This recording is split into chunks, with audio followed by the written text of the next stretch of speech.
Hello, my friends. Welcome to our midday Blissful Warrior Yoga. Oops, looks like we have a little delay here in the camera, at least on my end, but hopefully you're seeing things clearly. Oh my goodness, hopefully we're all seeing things clearly. There's just so much to process going on around us, and so much chaos and confusion, so many people in despair and sadness, which leads to despair, which often spills over into some of the more upsetting activities that we're seeing around us. It's hard not to blame anybody, isn't it? We all seem to want to find some reason why this is happening, some way that we can blame something, and maybe even we want to fix something and make it go away, make it calmer, smoother, better. It's challenging. It's challenging, I know. And so here in Blissful Warrior, we are really practicing the art of stillness. I'm not saying this is the solution to everything that's going on around us, but I am saying that it is something that will make you feel soothed in the moment. And if you can connect with this feeling of being soothed, then you have greater access to some potential answers for things in your life, things in life around you that will actually add to the solution. So it all starts with you. Soothing situations around you begins with learning to soothe yourself. So I'm Rhonda Uretsky. For those of you who don't know me, I'm the owner of Riverflow Yoga. We are a flagship hot yoga studio located in Lambertville, New Jersey. We are currently closed, the studio that is, and yet we are more open than ever because here we are, all the teachers of Riverflow Yoga, and there are 7 of us who are bringing you yoga every day from our home studios. This is my home studio here in Lambertville, New Jersey, and you will find our teachers bringing you hot yoga, yoga nidra, and then this Blissful Warrior practice, which I do in the middle of the day. And frankly, I'm going to be very honest with you, I do this practice for myself. I find that no matter how much I want to start my day calm, and I do start my day every day with at least 20 minutes of calm meditation, but usually, always, there are things that sort of pull me off my center. And yesterday I said that I had one of those days where I was just scrolling and scrolling and scrolling through Facebook. I rarely do that, but somehow I did it yesterday, and I began to realize how addictive this medium really is. And in some ways, the bad news out there seems to grab onto you even more so than the good news. But today I made a real decision to not go on to social media or media at all. And this might not be a decision forever, but for today, it feels really lovely. And still, I've found that there were definitely things that activated me. You know, you don't always have to look outside at conditions to feel triggered. There are plenty of memories and plenty of people you interact with, whether they're physically there or not, that can certainly trigger emotional situations. I wrote a whole book about it called The Blissful Warrior, which this practice is named for. And this is about my experience going through a very challenging time in my life when I returned to these yoga practices, these mindfulness practices that I have culled and curated over my 45 years of practicing, teaching yoga and many other spiritual traditions. And I am finding these practices particularly grounding right now. So here I am in the middle of my day doing Blissful Warrior yoga and meditation and sharing it with any of you who would like to experience these practices. You know, I don't say learn them. This is not like a college degree. Yoga and spiritual practices are not something that you learn once and then you pass the course and then you've got it forevermore. It is a constant practice. And that might sound like drudgery, but the way you feel when you do these practices is so beautiful. It feels like yourself. It's hard to describe adjectives that would fit your situation, but We all are different, and yet we all have a sense of what it feels like to be yourself, to just feel this calm presence in your life that is you.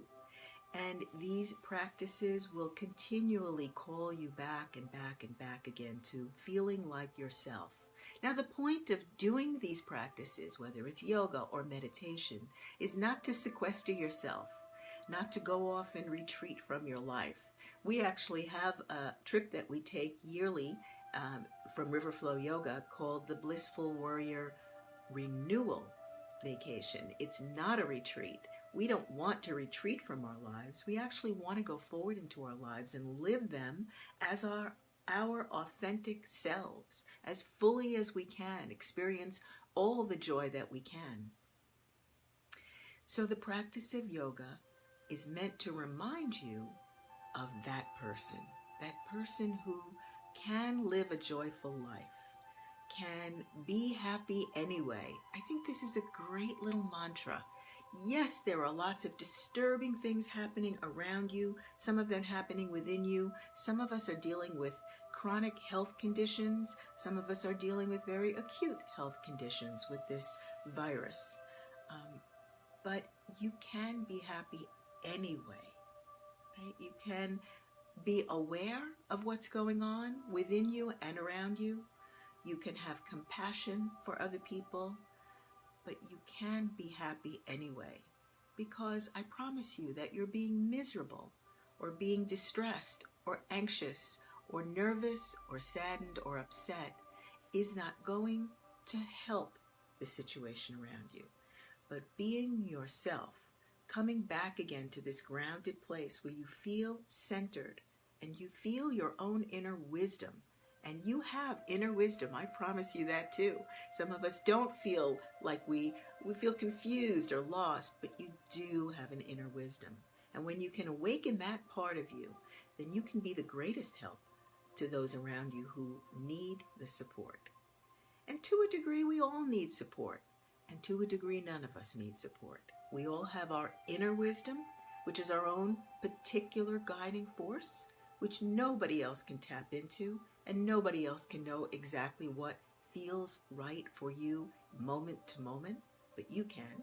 And then there is the wisdom of compassion, where we feel like we would like to offer something to others around us who might benefit from our offering. You know, there's a Buddhist adage about the givers and the receivers and how they are both equally important. Without having receivers, the givers have no opportunity to give. So maybe you've heard it's better to be a giver than a receiver. But in the Buddhist tradition, they are both equally valued and both equally important. And one cannot exist without the other. So whether you are taking support or offering support, you are equal. The person receiving your support is not lesser than you, is not in need of the support that you are giving them. And in some ways, as the giver, you are in need of having the receiver, somebody who will gladly and happily accept what you are gifting them, what you are giving to them. So it's in this spirit that I would like to offer you this blissful warrior practice.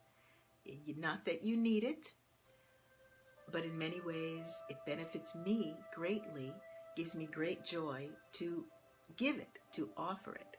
And if there are little pieces of benefit that you can take from this practice, take into your life and into your day, then that's just wonderful. So, we begin with breathing. You know, I recently posted on our Facebook page, and I'm going to read a little bit to you. There's a new book out called Just Breathe. There are many, many, many books and studies about the benefits of breathing. None of them are a great surprise to those of us in the yoga community who have used breathing as the cornerstone of this practice of regaining your connection to your inner wisdom and have really felt the power of it. But of course, there are so many physiological changes that take place in your body, in your overall well-being, in the status of your health when you deliberately breathe. And we're going to do a lot of that in Blissful Warrior Practice. And I'm going to read just a couple of the benefits that have been research confirmed about the benefits of breathing. So, interesting little factoid, humans typically take about 25,000 breaths a day, and often we do it without a second thought. But isn't it interesting how this particular virus has really made us think about how important it is to breathe, and what a pleasure and what a gift it is to be able to take a nice deep breath. So nose breathing tends to be better than mouth breathing. And you know this if you have ever been panting in and out through your mouth. You can sort of feel how it stirs you up. Well, the nose actually also is a filtration system. So it heats the air, it warms it, and in some ways it cleanses it. You know, you have a lot of little fibers in your nose that will cleanse some of the particles out of the air before this air is taken into your lungs. But what you might not realize is that breathing through your nose triggers hormones. Different really beautiful relaxation hormones will flood through your body, and it lowers your blood pressure. It monitors your heart rate, keeps your heart rate nice and stable. It even helps you store certain long-term memories. So it helps with memory retention.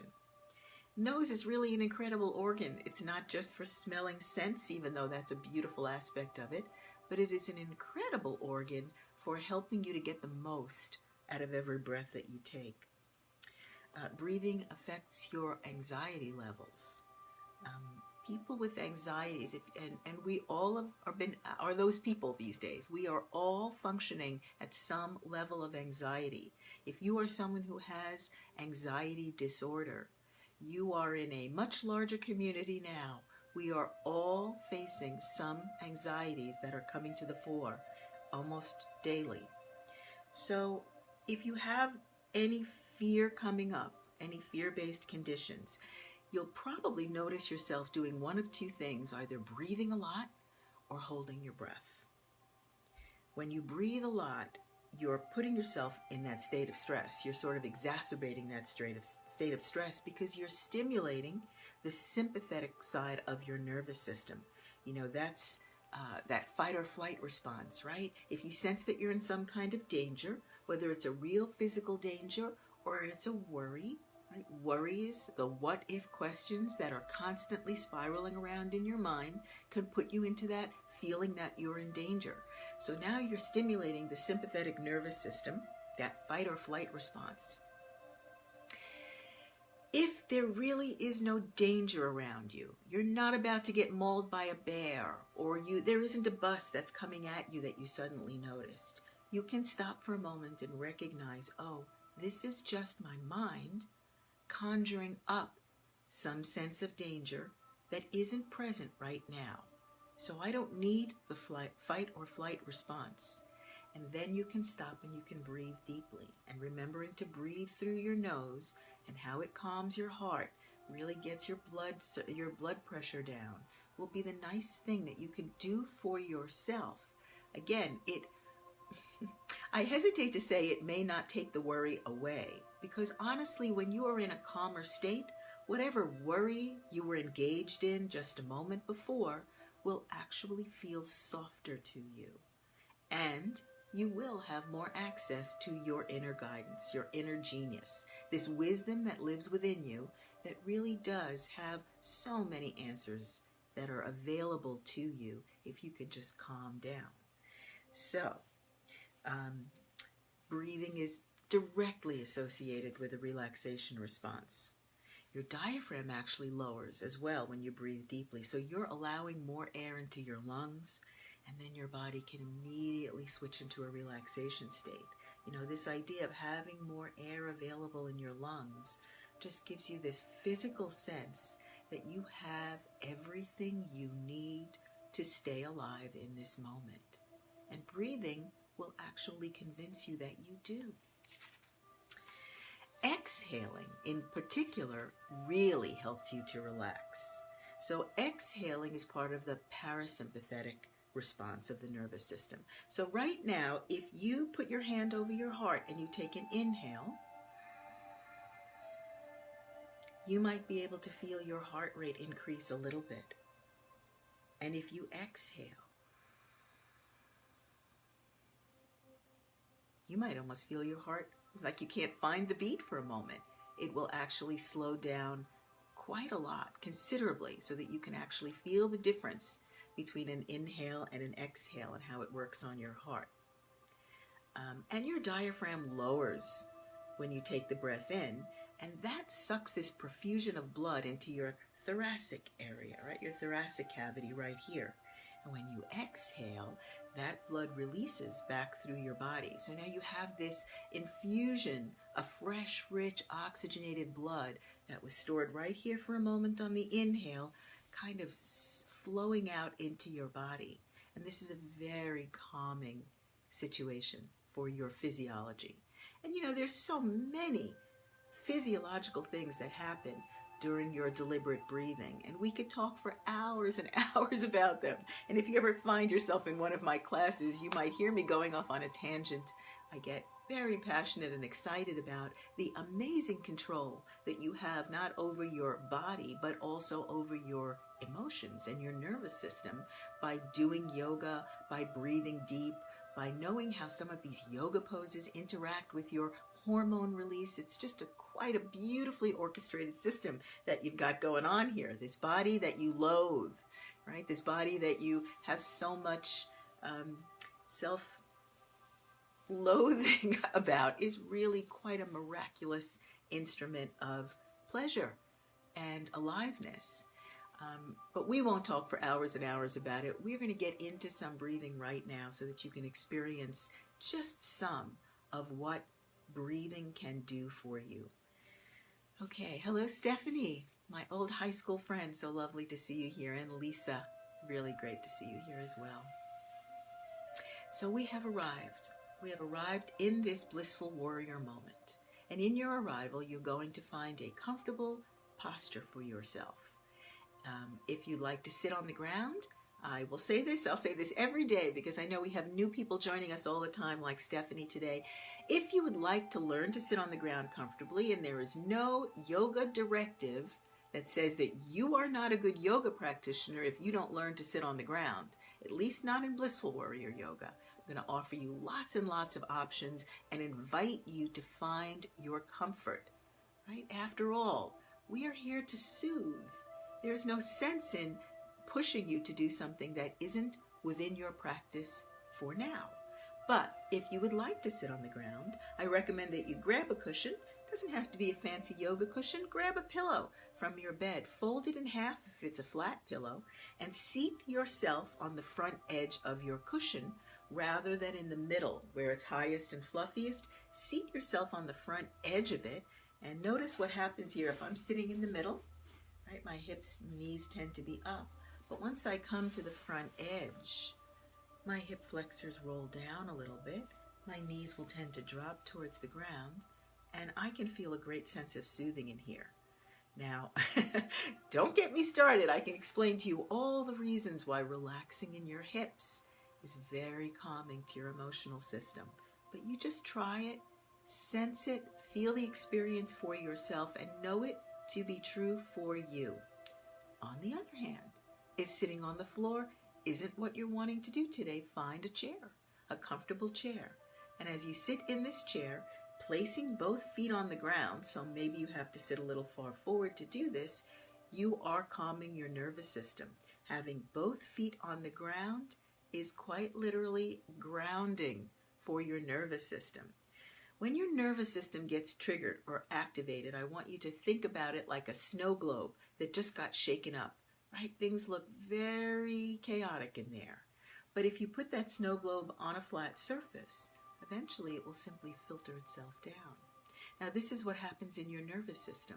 As you get triggered, this great release of hormones and chemicals into your bloodstream through your nervous system gets activated.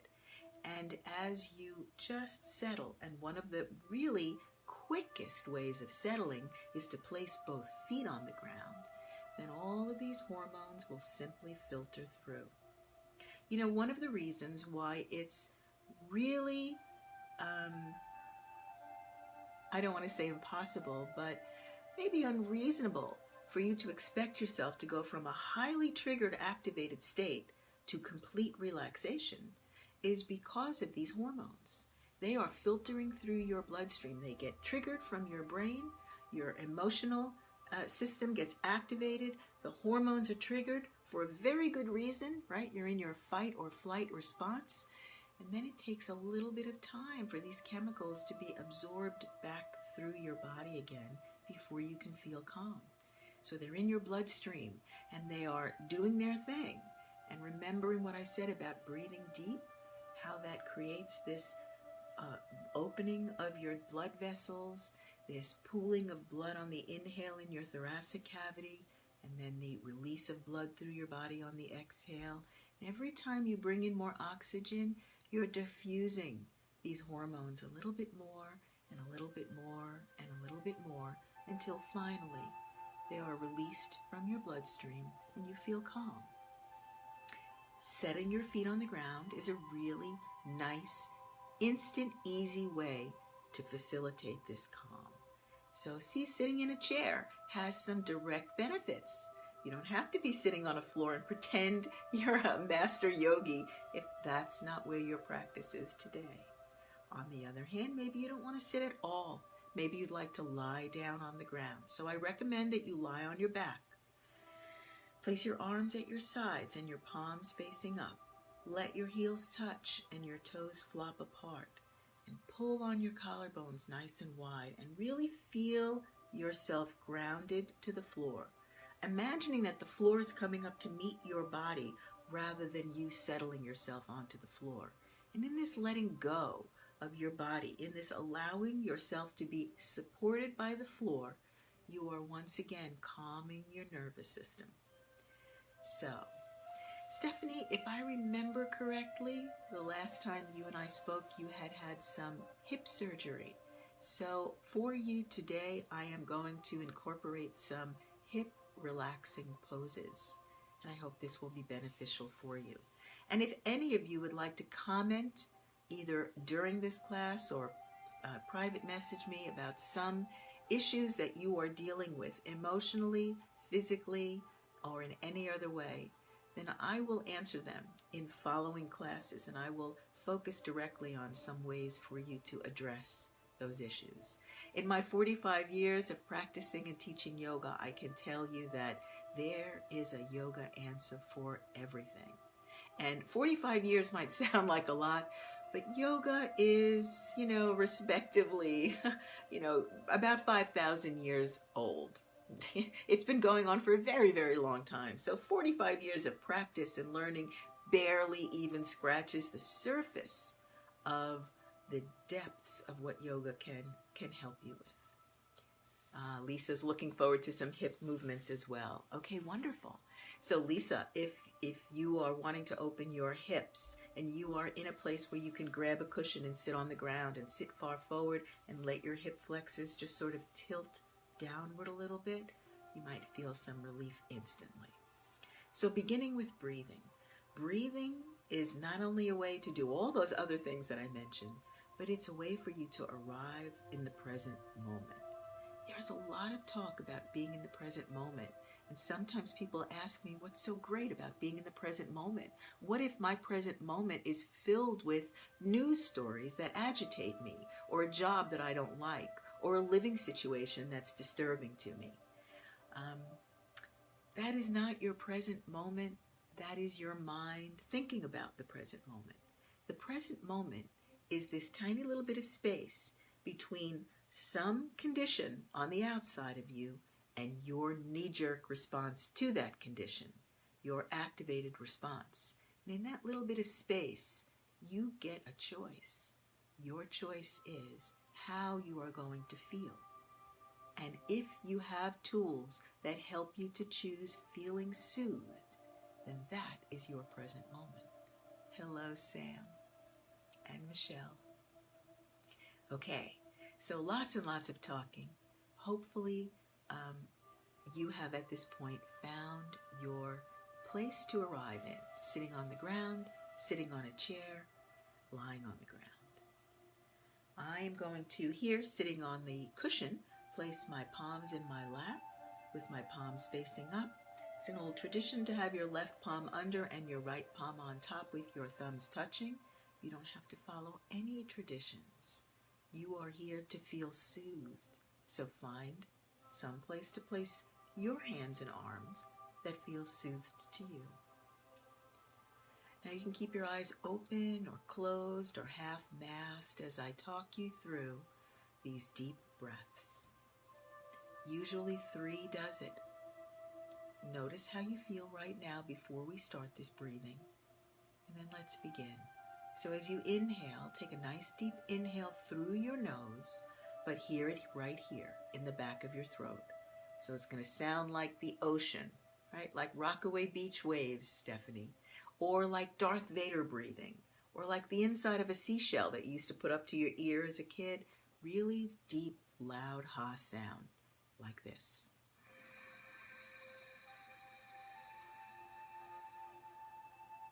Even on that inhale, you're going to feel your sort of desire to expand. And as you feel that desire, pull your collarbones wide apart. Feel this pull from side to side, just on your collarbones. And just isolate these collarbones and feel like you're lengthening them.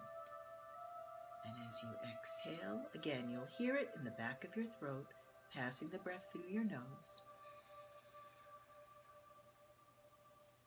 Drop your chin a little. So we want have a neutral place for the chin. Oftentimes it's like this. Right? We want to find that neutral place. Get to the bottom of your breath and stay empty here for a moment. And then drop your tailbone, feeling like the tailbone is a bit of an anchor on the ground or on your chair or even lying down. And then let your tailbone tuck up a little bit towards your belly. And as you do that, you'll feel this little bit of increased traction, this pull at the base of your spine that feels very soothing. And then inhale. Collarbones wide, hands relaxed, letting your chin drop. Keep your breath in and really draw those collarbones wider and wider. Feel as if you're going to touch the opposite sides of your room, the opposite walls, with the ends of your collarbones. And exhale. Again, passing it through the back of your throat, letting your chin drop just a little, coming all the way down in your breath until you're completely empty, and then stay empty for a moment. Notice how satisfying it feels to stay empty. Remember that the exhale calms your nerves, really soothes your body, begins to send that blood that was gathered right here in the thoracic region out into your body. So staying empty just increases that feeling of calm. And then inhale.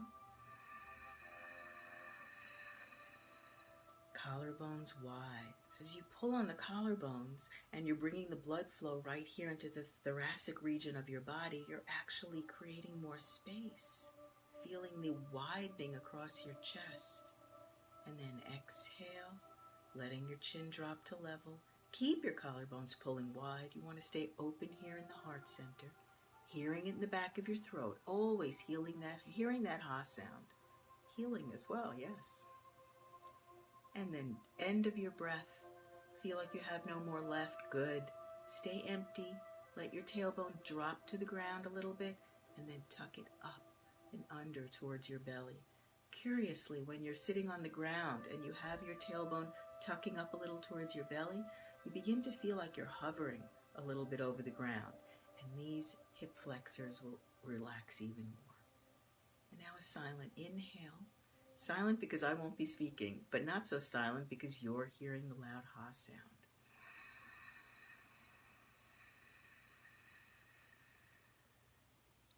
And exhale.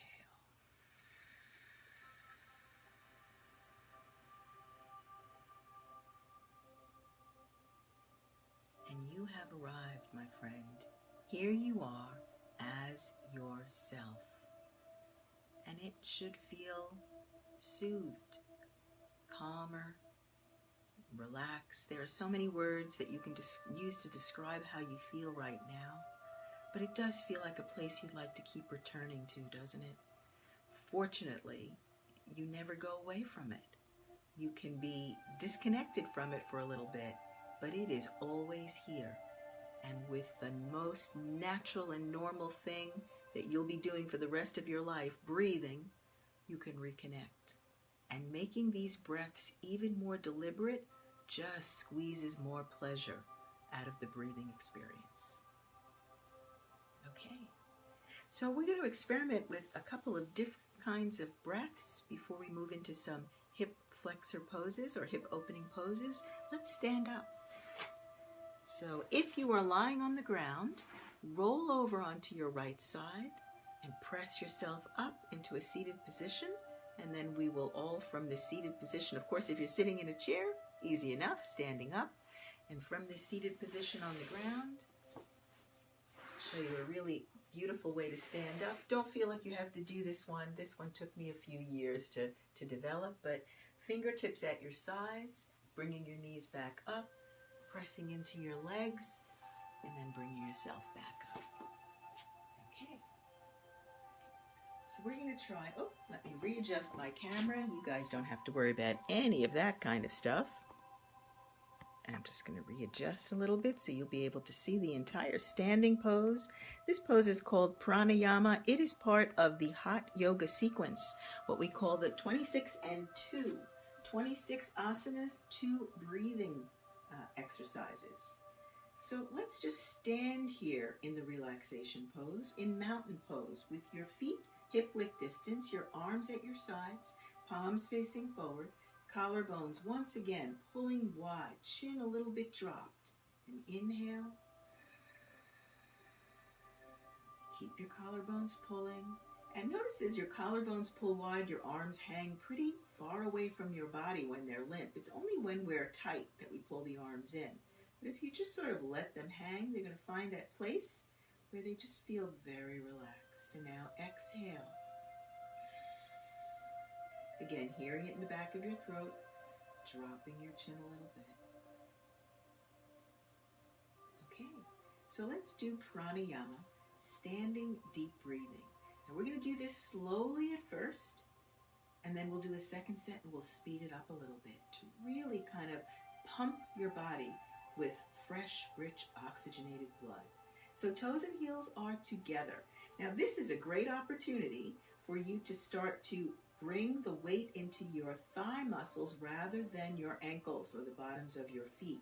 Notice that your ankles and bottoms of your feet are rather small areas compared to these quads. Quads, the quadriceps, a group of 4 muscles that you can lift to hold your body weight.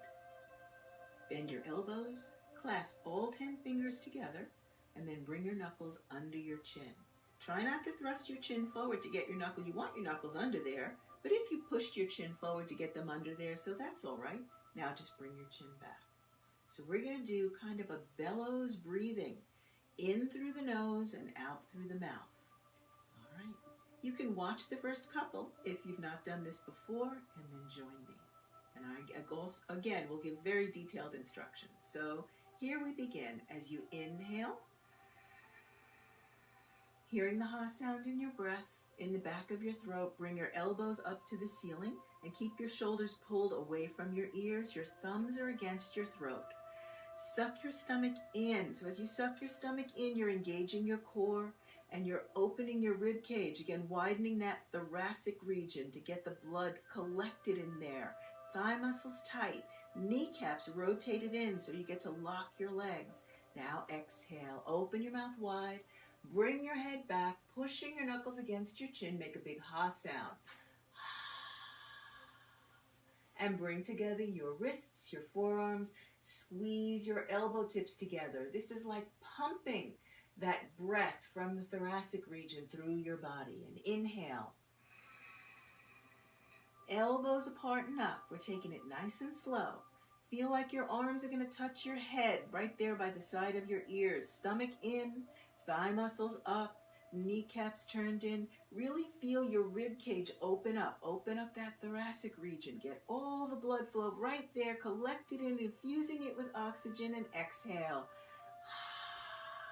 Head back, mouth open, eyes open. Pretend you're fogging up an imaginary mirror on your ceiling.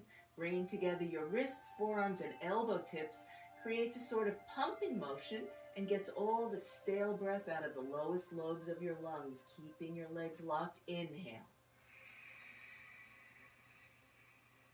Hear it in the back of your throat. Elbows up, shoulders down, stomach in, engaging the core, getting the diaphragm to lower a little to get that filled up thoracic cavities, tailbone down.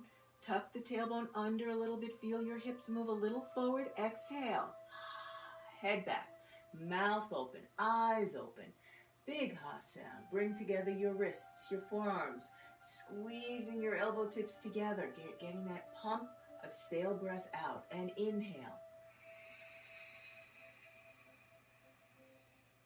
Elbows apart and up, shoulders down, stomach in, thigh muscles tight and lifted, tailbone down and under, exhale.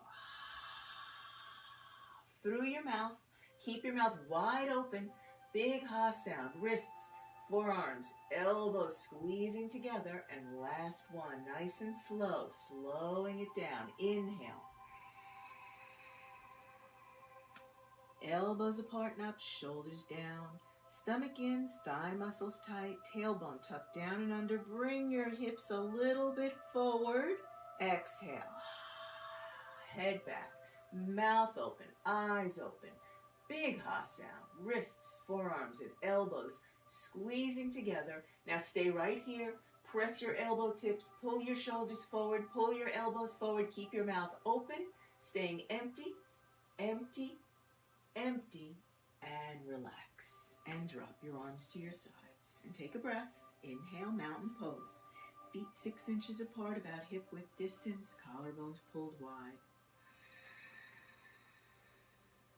And exhale. Keep feeling that curious relaxation of your arms as you pull your collarbones wide and your arms hang nice and limp. All right, now we're going to do a second set of pranayama. I'm going to go a little bit faster, so a little bit more invigorating for the bloodstream. Toes and heels together, fingers interlaced, knuckles are under the chin. Looking at a spot on the wall in front of you as you start really helps to ground you here in this pose. Thigh muscles are tight. Go ahead and lift them up. Rotate your knees in. Now, rotating your knees inward a little bit for my friends who want to work their hips, to heal their hips a little bit. As you rotate the knees in, you are going to feel something happening in your hips. One of the many things you're doing is rotating your femur bones back up into your hips and settling your hips, settling those bones right there into the hips. So you're going to feel immediately stronger in your hips. And again, all you're doing is activating some internal muscle groups that are always there. And begin. Inhale. Elbows up, shoulders down, stomach in, thigh muscles tight and lifted, tailbone under. Exhale. Head back, mouth open, eyes open. Big ha sound, wrists, forearms, and elbows squeeze together tight. Inhale. Elbows apart and up, shoulders down, stomach in, thigh muscles tight and lifted, knees turned in, tailbone drop down. Exhale. Keep your mouth open, head back, make a big ha sound, wrists, forearms, elbows squeezing tight. Bring your hips a little forward as you rotate your knees in. Inhale. Elbows apart and up, shoulders down, stomach in, thigh muscles tight, tailbone down and under. Pull your elbow tips behind your ears and exhale. Head back, mouth open, eyes open. Big ha sound. Wrists, forearms, and elbows squeeze together tight. Pull your shoulders forward. Inhale. Hear it in the back of your throat. Elbows up, shoulders down. Elbow tips behind your ears. Stomach in, thigh muscles tight and lifted. Tailbone dropping down and under. Kneecaps turning in. Exhale. Push your head back with your knuckles against your chin. Big ha sound. Wrists, forearms, and elbows squeeze together tight. And last one. Inhale. elbows apart and up, shoulders down, stomach in, thigh muscles tight and lifted. Rotate your knees in, drop your tailbone under, bring your hips a little forward, exhale. Head back, mouth open, eyes open. Big ha sound. Bring together your wrists, your forearms, your elbow tips. Stay right here with your mouth open and pull. Pull your shoulders forward, mouth open and pull. Pull your elbow tips forward, bring them up off your chest, tighten your thigh muscles and pull. And then drop your arms down and take a breath. Now, if you feel a little dizzy, a little bit lightheaded, it's because you've just infused your bloodstream with a lot more oxygen than you're used to. But you will become accustomed to this feeling, and right after that little bit of dizziness passes, you're going to feel a great sense of aliveness. Feel like you're really awake. Inhale. Exhale. Okay, so our next two asanas, poses, are wonderful for the hips and the spine. Ardha Chandrasana with Padahastasana half moon with hands to feet pose. So before we begin this pose, I want you to think of your spine. Imagine that instead of that stack of vertebrae, what you have now is a slinky, because that is what you have. Physically, you are a stack of vertebrae, each vertebrae settled on top of a little sack of silicone-like jelly that gives you this springiness. But the way the energy moves through your spine is like a slinky. So if you can remember playing with a slinky as a kid, having that feeling in your hands of this spring, that's what you have in your body. And we're just going to remember that slinky right now. As you inhale, pull your fingertips down to the ground. Feel like you're going to touch the ground. You know, as you feel this drag on your shoulders, notice you can't carry the weight of the world on your shoulders. They are too relaxed now. And continue to inhale and bring your arms over your head. Clasp all 10 fingers together. Let your pointer fingers point up and your thumbs crossed. Now pull to the ceiling. Squeeze your head with your biceps. Now for your hips, lean the weight into your heels. Lock your thighs. Don't bend your knees, but feel your hips pushing a little bit forward. So here's the side view on this. Your legs are locked, but your hips are pushing forward a little bit, right? So you can feel your hips coming forward. You can feel the weight more in your heels than in your toes. Lift up out of the center of your chest. Here you get to really elongate your slinky, and then very slowly, very gently, move from side to side. So you will pull to the right, but as you pull to the right, lean your hip to the left. So you're pulling with your pointer fingers to the right, but your lower body is relaxed. So your hip gets to sort of push itself a little bit to the left. Keep the weight in your heels. Keep your hips pushing a little bit forward. And then come back to center and inhale, stretch up. Good, long, lengthened slinky. Pull. Squeeze your biceps with your against your head, so there's no space between your biceps and ears. Take a moment to lean it back. Lift your chest and pull. Pull to the left, right? Remember that slinky rounding over? You can see it at my waist, right? The slinky rounding over. And then you exhale your breath and push your hip to the right. So again, remember, exhaling is a relaxation response. And if you'd like to relax your hips, you move them on the exhale. But keep the weight in your heels and keep your hips and thighs pushing forward. And then inhale, come back to center and pull again. Lengthen, right? You don't have to do anything to lengthen your slinky. You're just seeing its natural ability. Lean the weight into your heels. Lift your breastbone to the ceiling as if the breastbone is sort of the center of the slinky and you're lifting from there. Check again that the weight is in your heels, your thighs are locked, your hips are pushing forward. Pull from your pointer fingers and coming to the right. Now pull yourself to the right. Feel your slinky rounding, right? Right there at your waist on the right. Keep the weight in your heels, push your hips and thighs forward. Now exhale your breath and let your left hip move to the left. So your whole body is this rounded, curved slinky. You're not just pulling from your waist, you're all the way from your heels to your pointer fingers, beautifully rounded, relaxing the hips, and then inhale back to center. Stretch to the ceiling again. Lengthen, press your palms, squeeze your head with your biceps.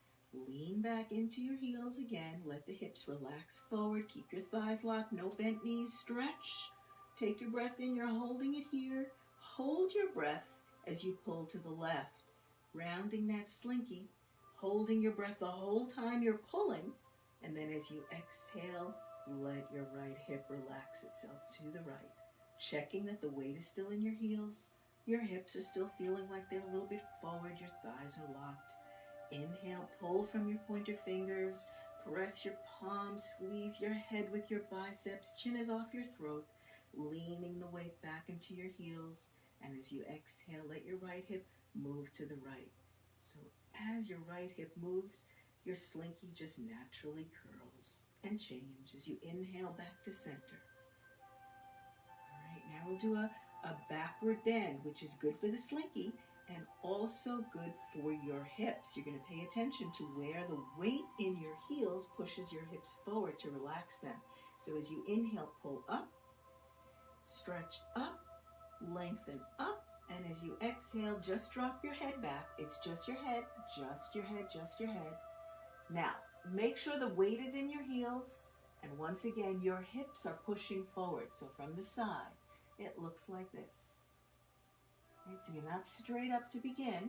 Your pointer fingers are, your arms are locked, but you rotate your knees in, you bring the weight into your heels, and you push your hips a little forward. Now from here, inhale, stretch, and as you exhale, backward bending is just moving your arms. That's all. Keep the weight in your heels, your thighs locked, your hips pushing forward, and just keep imagining your arms coming beside your ears. And as you inhale, take a moment to lift your chest again. Check that the weight is in your heels. Push your hips forward. And as you exhale, move your arms a little more.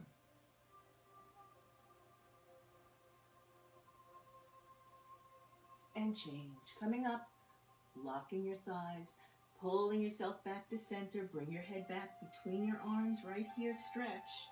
And now we'll do a forward bend. So, pulling forward, look at the wall in front of you. Let's go this way. You don't have to do any of this adjusting. Pull, and now we're going to pull that slinky from the tip of your fingers to your tailbone. Feel it lengthening.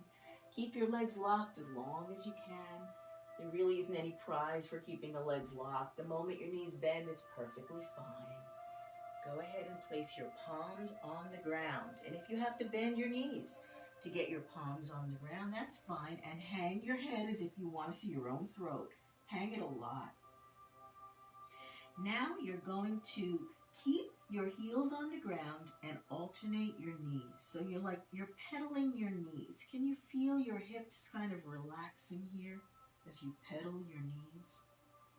And look at your knees and try to make them hit your nose, or at least look like they're going to.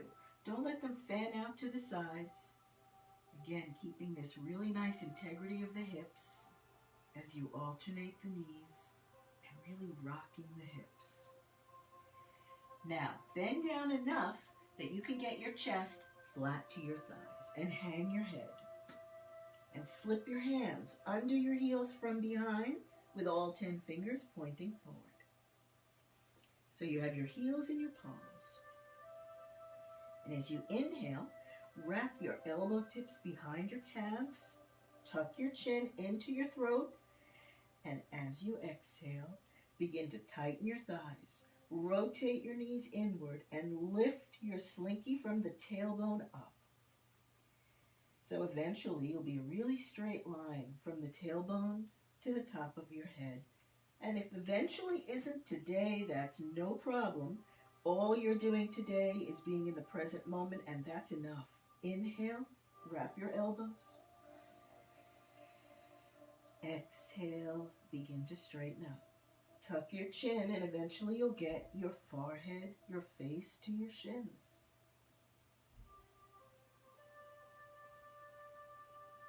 and change. Bring your arms beside your ears. Lock your arms and pull from your pointers. Bring yourself up with your head between your arms. It's as if you're stacking every coil of the slinky. And when you're all the way up to center, take a moment to stretch and pull and lengthen and drop. And back to mountain pose. Inhale. And exhale. Another great pose for your hips that also strengthens your thighs, your calves, and your feet is Utkatasana. So right foot steps to the right. Again, 6 inches. You want to have that hip width distance, only now you really want to be precise. So take 2 fists, bring them side by side, bend down and place them between your feet so you can measure that you actually have a good 6-inch distance, and then come back up and bring your arms up to shoulder height. Shoulder height will be right here where your hands are sort of shooting out from your shoulders. Now pull your fingertips forward and pull your shoulders down and back, and you'll feel yourself lock right here into your rotator cuffs, and your arms will be stable. All right, as you inhale your breath a little bit more, lock your thighs for a moment, rotate your knees in, kick your heels slightly to the sides, and as you exhale, bend your knees and stretch your tailbone to the wall behind you as you stretch your fingertips and knees to the wall in front of you. So you're going to keep stretching. This stretching from the tailbone, really great for the hips. Let your chest be up a little bit and parallel to that wall in front of you as you stretch, imagining a chair all the way behind you that you're reaching for with your tailbone as your fingertips touch the wall in front of you, and then change. And coming up slowly, and bring your arms down, and bring your legs together, and here we are. Taking a breath. Inhale. Exhale. Remembering to always hear this breath in the back of your throat, making that big ocean sound, that ha sound in your throat. Inhale.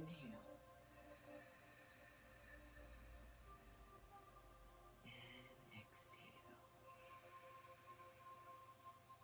As you're standing here in your Shavasana pose, you are remembering to tighten your thighs, lift them up, turn your kneecaps a little in towards each other. Notice you can turn your kneecaps without moving any other part of your legs. Feel what happens as these femur bones come back up right here into your hip joints. The stability returns. You push the inner edges of your ankle bones together, and that stability increases. Inhale.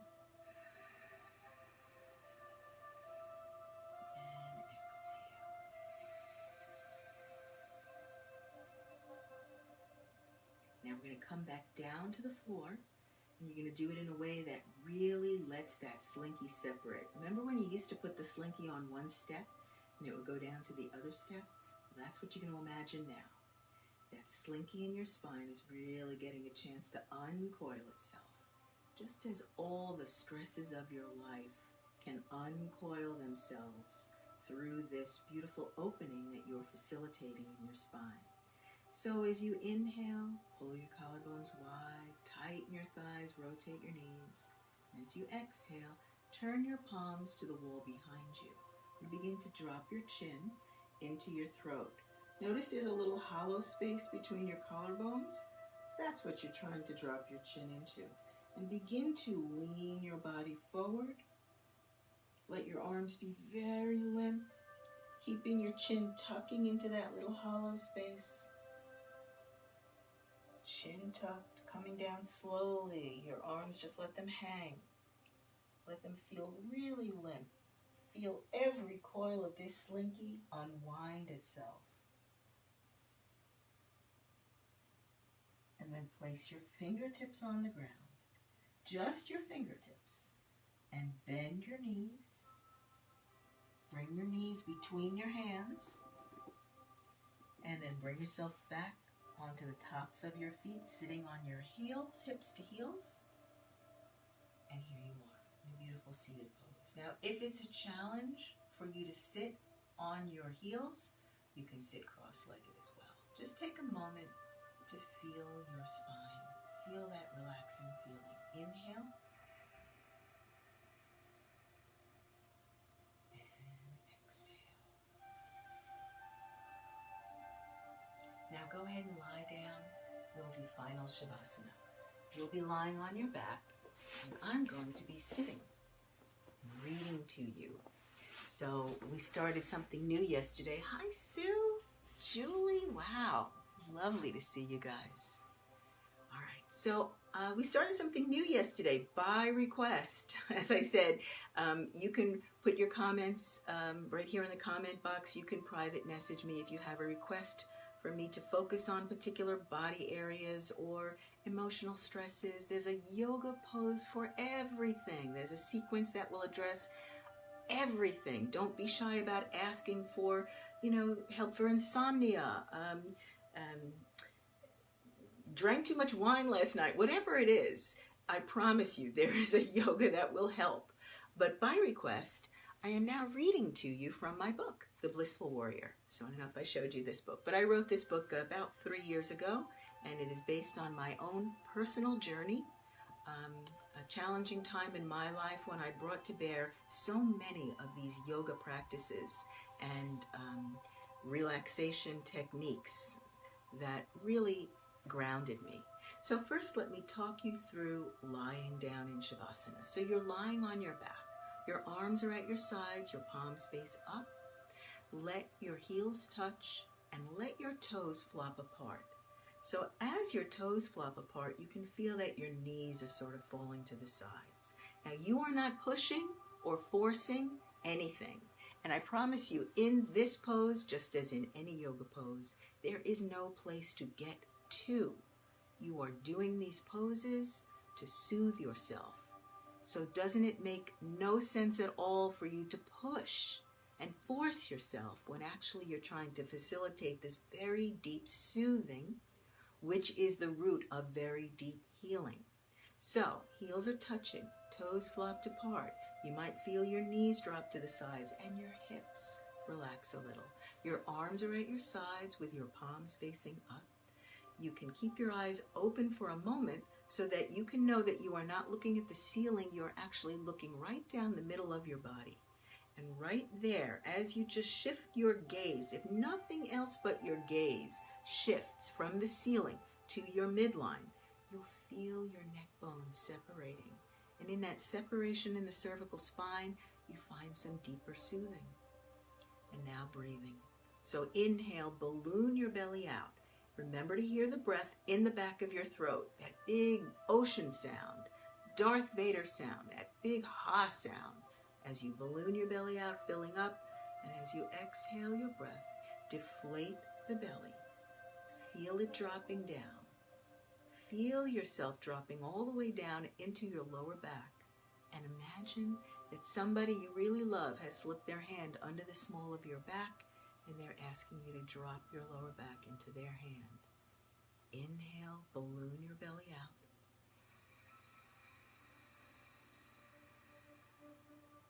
Here, lying on the ground, you'll pull your collarbones wide. You'll feel both of your shoulder blades come closer to the mat. You'll feel this opening traction in your chest, thoracic cavity filling up with that blood, and then exhale, deflating, knowing that as you exhale, that fresh, rich, oxygenated blood you just took in is now being pulsed through your body as you drop your lower back into that waiting hand, that hand waiting to support you. And as you drop your back down and your breath empties, tuck your tailbone slightly up towards your belly, just a little bit. You'll feel that little extra moment of traction for your lower spine and hips. And inhale, balloon your belly out.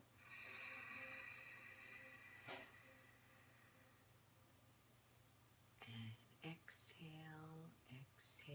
Hear it in the back of your throat. This is all in and out through the nose, but it's almost as if you have a hole in the back of your throat. You can hear the breath that loud as you drop your lower back into that person's hand, emptying, emptying, emptying, and tuck your tailbone slightly under. And now continue breathing, and we will take the story a little further.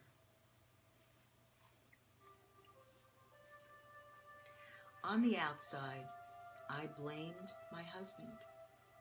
Yet, underneath my anger, there was a picture I couldn't quite bring into focus, but also could not completely block. There I was. No one else was making my choices. I was the writer of this story. And I began to suspect that this story had started farther back than I'd imagined. I was 4 years old when I first discovered that I could translate any song to the piano after hearing it just once. I had the musical gift of perfect pitch. By kindergarten, I was the pianist for the weekly school assembly.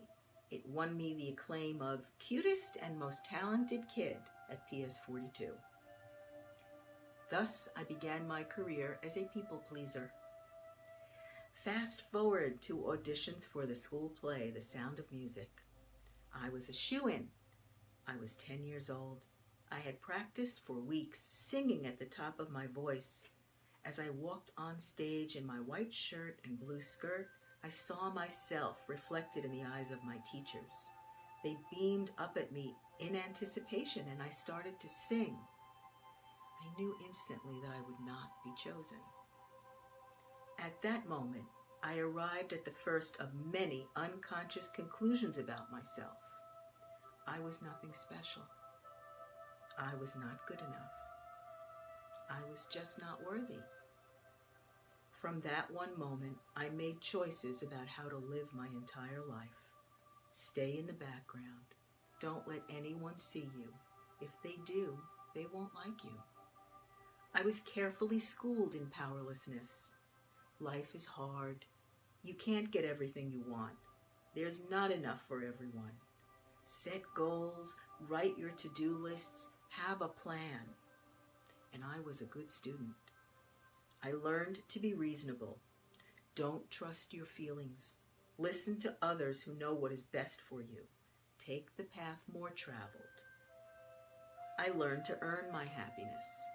I'll be happy when I have more time. I'll love myself when I lose weight. I'll feel better when I make more money. I had learned to wait for the conditions to prove that I deserved to be happy.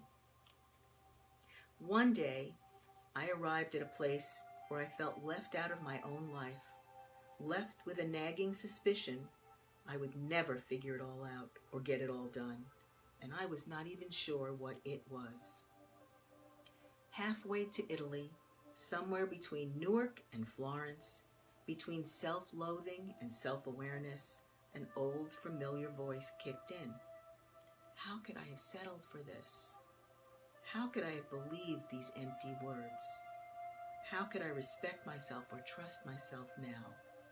And then an odd thing happened. I got answered. Take a deep breath. Inhale, balloon your belly out.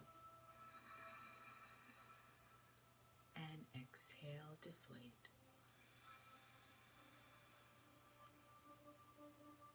So you have questions. You have your questions about your life. And I promise you that in this practice together every day here in Blissful Warrior, you will find your answers. You don't need to be schooled by anybody else in what feels right for your life. You have these answers inside of you, and you can connect with it because it is always there. We are just here in Blissful Warrior practice, learning to listen. Thank you for joining me today. I'm here every day at 12:30 to, well, it's 1:42 now. It should be 12:30 to 1:30. But as you see, I do like to talk a lot. I have so much to share with you. 45 years worth of yoga and spiritual practices in 1 hour. I hope you'll join me. I hope that you feel something a little bit different about your being right now than you did when you first joined, especially if when you came here today, you felt emotionally triggered, activated by some news event. And, you know, I know there are very strong situations going on outside of us, But you don't even need that in order to feel triggered or upset. There's plenty going on in your own conditioned mind that can do this for you. So whatever the triggering events are, they are all worth dealing with by soothing yourself. And that's what we'll be doing here every day at 12:30. We have a full schedule of classes. There's Blissful Warrior, there's Hot Yoga, there's Yoga Nidra. You can find us right here on Facebook Live every day. If you'd like to see the schedule in advance, it's on our website, riverflow-yoga.com/schedule. Or if you keep your Facebook page open, you'll find that we just pop up and here we are. And we hope that you'll be here with us too. And we hope that you can take this practice, this soothing, this calm, this remembering of who you are at your best out into your day and into your life. Om Shanti, peace and blessings and soothing to all of us.